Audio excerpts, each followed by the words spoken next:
Aqui nós temos uma questão da FCC de 2022 para o TRT, cargo é analista judiciário. Uma questão de TypeScript que traz aqui, ó, uma constante, né, uma constante chamada advogados. E vamos olhar aqui o tipo, ó. Advogados qual é o tipo do dado?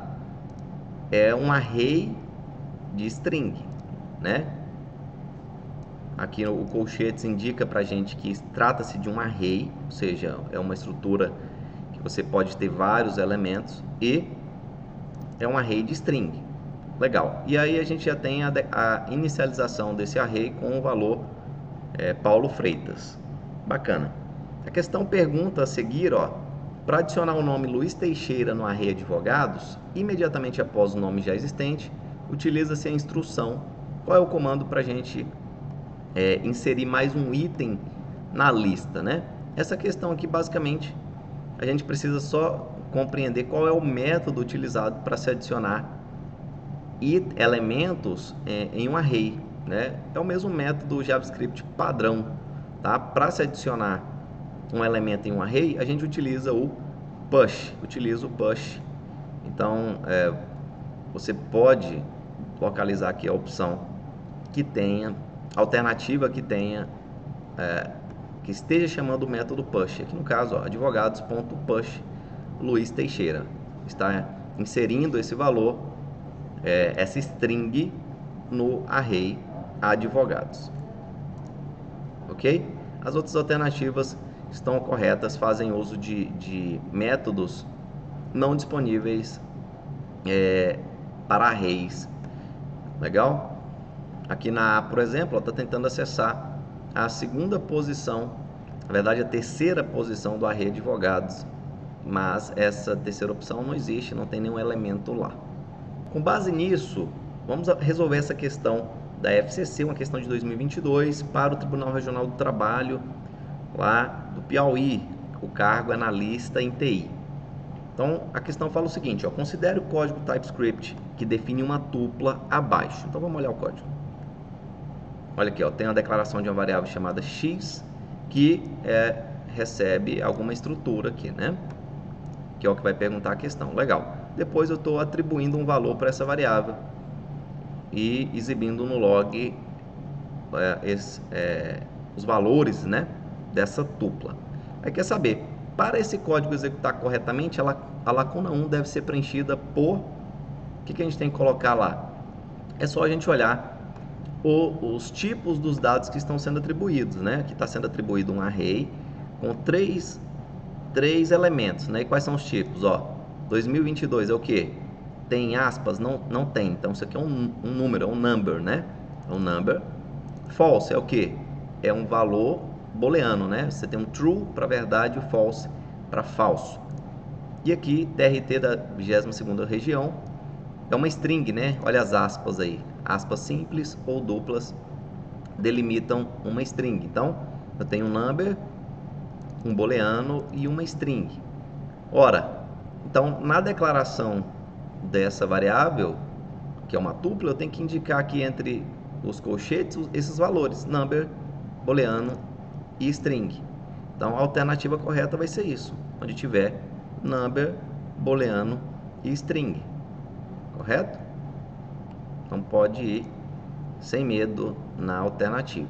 E aí já aproveitamos para resolver mais uma questão, a questão aqui de um outro TRT para técnico em TI, e ela diz o seguinte, ó, considere a função TypeScript abaixo, tá? Então a gente tem aqui pelas chaves, possivelmente uma assinatura, né, a definição de uma função, e ela exibe lá no log alguma string. Legal. E está chamando aqui a função, ó, qual que é o nome da função? Exibir. Então, aqui o nome da função vai ser exibir. Para definir que a função exibir não receberá nenhum parâmetro e não retornará nenhum valor, a lacuna 1 deverá ser preenchida corretamente com... Legal? Então, ó, não recebe nenhum parâmetro e não retorna nenhum valor. Ok, então, para definir a função, como é que faz? Function, o nome da função, exibir, né? Então, function, exibir, E dentro dos parênteses que a gente indica os parâmetros. Então, para indicar que não recebe nenhum parâmetro, é colocar o parênteses vazios. Então, function exibir, né? Cadê? Aqui, né? Alternativa E, né? Function exibir parênteses vazios. E aí está falando que essa função também não retorna nenhum valor. Então, 2 pontos, void. Então, function exibir não recebe nenhum parâmetro. Os parâmetros vêm aqui no parênteses, né? Então tá vazio, não recebe nada. E retorna o quê? Então, 2 pontos, void, não retorna nada. Então, a alternativa aqui é a E. Questão da Sesgran Rio de 2021 para o Banco do Brasil, o cargo aqui agente de TI. Tá? Ela traz aqui um código HTML. Então, a gente pode ver que tem aqui acessando um script, né? Script.js. Temos um formulário, dentro desse formulário a gente tem um input com ID, com classe, com valor já texto inicial e um botão, né, um input do tipo submit para enviar. E aí ela pergunta assim, ó, considere também um arquivo TypeScript abaixo, que irá gerar o arquivo script.js no mesmo diretório. Ok, vamos ver o código. Ó, onload, ou seja, vai receber o evento e vai chamar uma função. Isso aqui é um function, né? E quando o evento de load, né, quando ocorrer um carregamento na página, essa função vai ser disparada e vai ser passado para a função um objeto do tipo do evento, representando o tipo do evento, tá? Que é o que chama de event aqui, beleza. E lá dentro a gente tem uma constante texto que vai receber, está sendo feita aqui, ó, através do document.querySelector, uma busca aqui na nossa página HTML. Então, o QuerySelector nos permite utilizar seletores iguais àqueles que a gente usa no CSS. Então, aquilo que você faz lá no CSS para buscar os elementos, você pode colocar aqui dentro do QuerySelector. Como assim? Como é que eu faço para pegar uma classe em CSS? Ponto, o nome da classe. Como é que eu faço para pegar um elemento através do ID? É o joguinho da velha, né? O sustenido, o nome do ID, o valor do ID, ok? Então, o QuerySelector nos permite buscar um elemento dessa forma. E aí aqui, ó, tá ocorrendo um casting, ó o casting. O tipo do valor que ele vai encontrar está sendo convertido, ó, para um HTML Input Element, né, para um tipo de... Eu já estou indicando aqui, através do TypeScript, que esse cara que vai ser retornado, que vai ser encontrado, vai ser um elemento input. Entenderam? Para resolver essa questão, na verdade, nem precisava saber disso, só precisa saber como é que funciona o QuerySelector, né? Ele quer saber aqui, ó, que texto o programador tem que utilizar no lugar das interrogações para exibir o valor no campo HTML Input, do campo HTML Input no console, né? Então, cadê essas interrogações? Estão aqui, ó, né, no QuerySelector, beleza. Quer pegar o valor do input, quer pegar o elemento input lá no formulário. Ora, a gente pode pegar pelo ID ou pela classe, né? Então vamos ver aqui, a primeira opção, ó, joguinho da velha, class input. Então tá pegando, ele tá indicando que tá buscando pelo ID, né?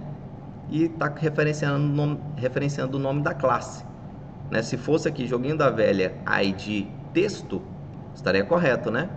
Mas não, tá errado. Aqui, ó, joguinho da velha ID texto. Olha aqui, ó, ID texto. Então tá certo. Opção B, né? Aí temos aqui, ó, joguinho da velha texto. Texto é um atributo name, então também não funciona. ID, aqui, ó, ponto ID texto. Ponto é para pegar a classe. ID texto é o ID. E não, se fosse ponto class input, estaria correto. Mas não.